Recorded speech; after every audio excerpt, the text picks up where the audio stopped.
Welcome back to Weekly Spiel. Welcome back to the Weekly Spiel. Yada yada blah blah blah. Yada yada blah blah blah. It's time for Margaret's Weekly Spiel.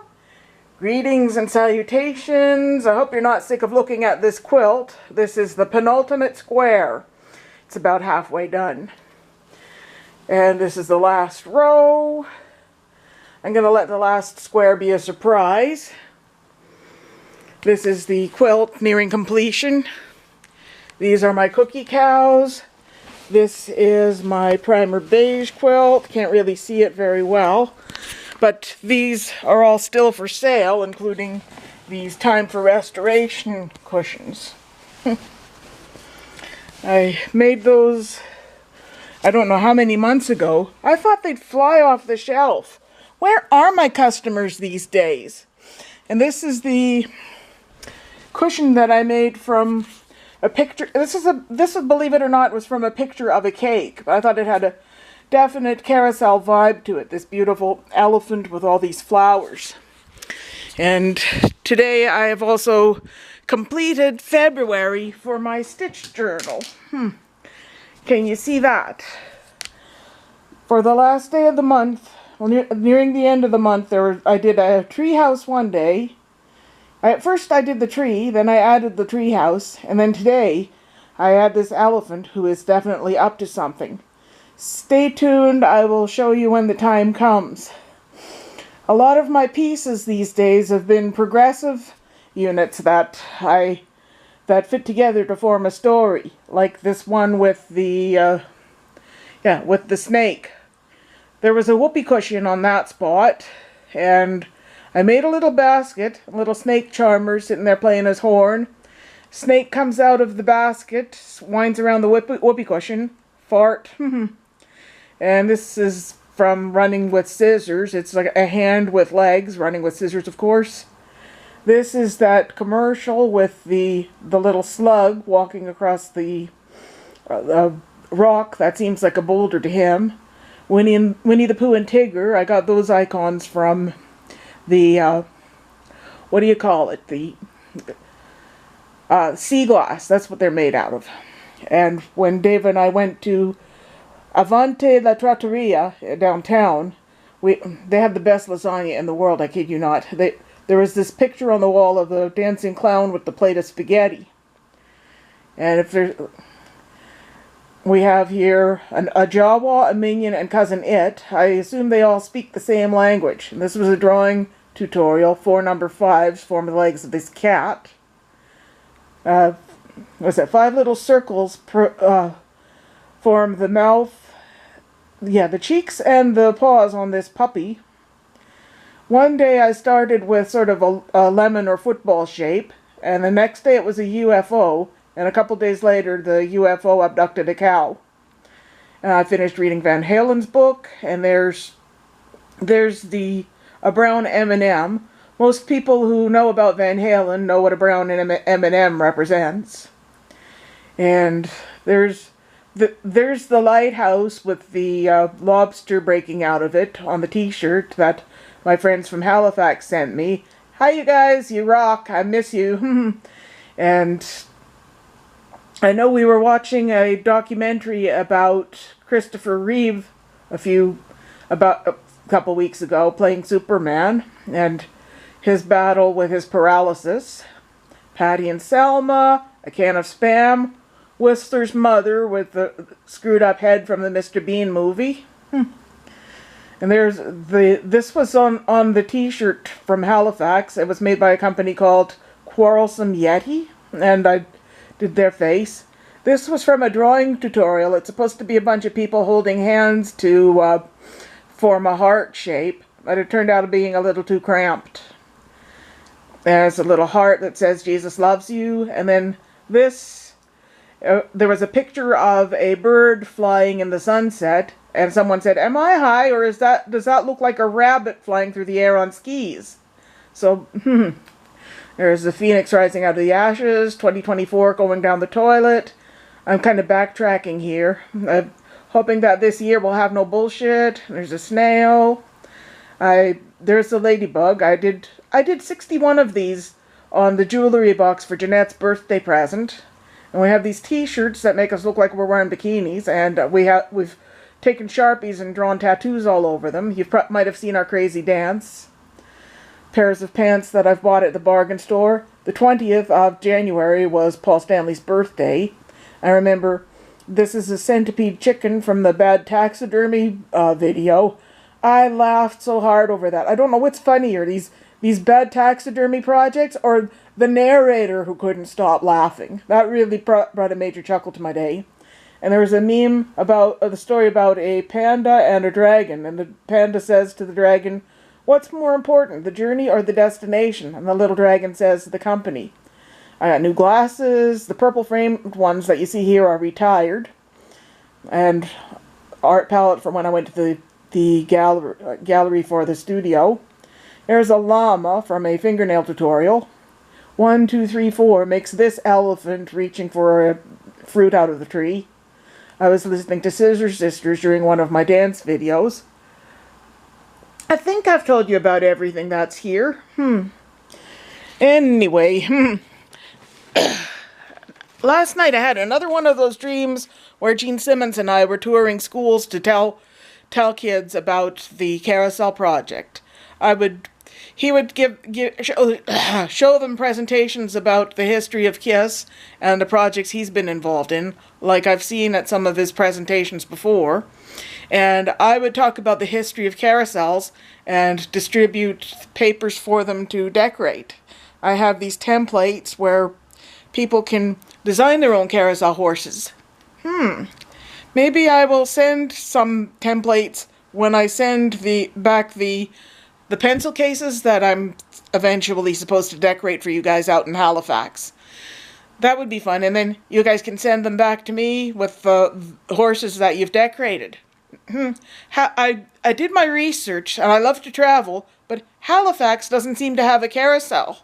If you can design some Halifax-themed horses, make a quilt, but it won't be free. I'll have to, quilts that size, like say 25 squares, are worth $1,400. That's my asking price. I can't afford to do anything for free anymore, not if I want to travel, and I don't want to miss this year's carousel convention. I was thinking today about once Gene Simmons answered a letter of mine. He tried to phone me, but I'd already gone off to college. He talked to my mom. And I remember the letter that I wrote him. I was telling him about our new Hungarian neighbors cooking Hungarian food for us. His mom's Hungarian, and she's a good cook. I knew that he'd appreciate that. And I told him the story about how I caught my dad reading one of my KISS magazines. Dad's holding the magazine up like this, and he's going... and I couldn't help laughing when I was staring at him doing this, and Dad looks up at me and he says, "That guy must lift weights with that thing." Oh, my dad. Loved him so much. I miss him. There were some moments that I've wished that I've gotten on video over the years. There was one time we were all sitting around the campfire, me and my mom and dad and my aunt's brother and his friends, and my dad didn't know that right behind him was a great big ditch, and he was drinking a vodka and orange juice, and his lawn chair folded out underneath him, and he fell over backwards into that ditch, and all you could see was his hand holding up his glass. I think it might have been one of those colorful go-go glasses that you used to get from the gas stations, but he fell over backwards and did not spill a drop. I might have told that story to Gene in that letter, but I know I told him about that time I was walking home from school wearing KISS makeup. I did a presentation to the class where we had to do what was called a song seminar, where we had to pick a song and talk about what the lyrics meant to you, and I chose I Love It Loud. And when I did my presentation, I wore Gene Simmons makeup, and I'm walking home from school, and there's these two little kids playing on a huge snowdrift on the corner of the Fairview Mall parking lot.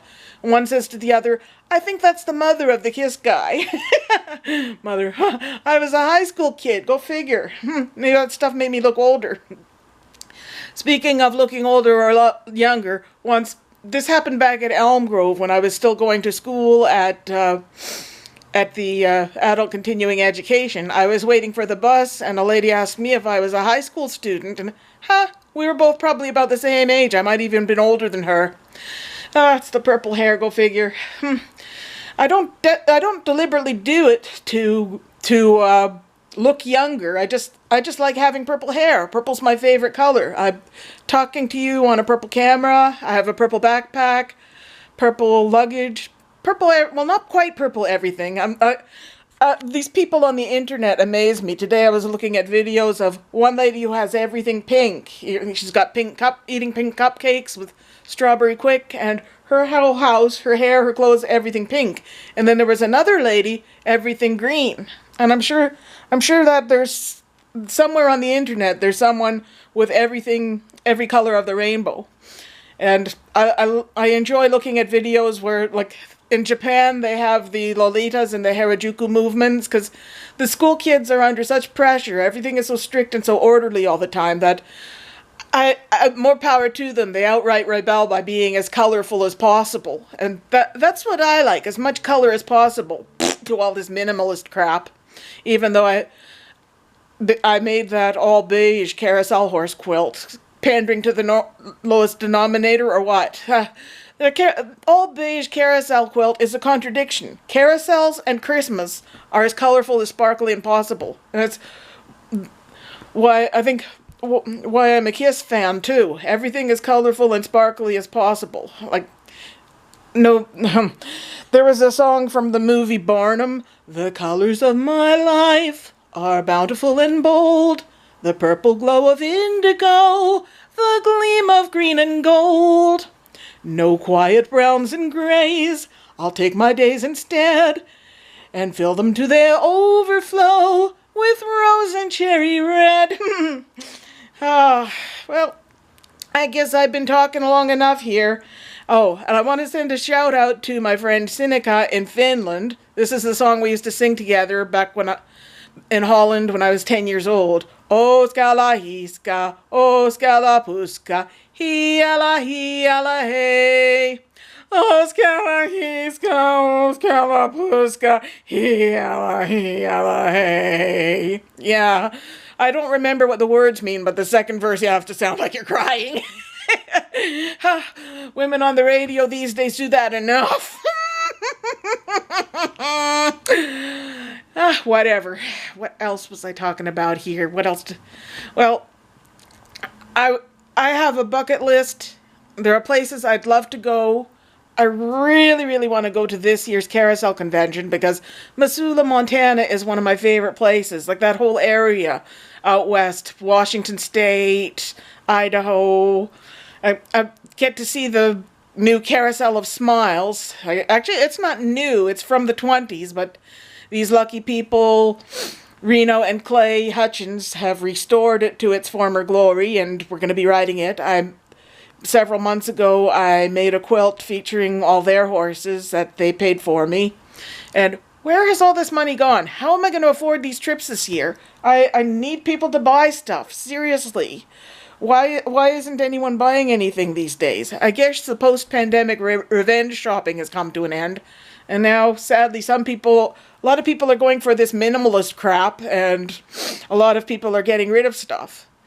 Speaking of getting rid of stuff, moving anyway. Jan and Jeanette still haven't found a place yet. Jeanette let Jan rest yesterday because she came home very late at night.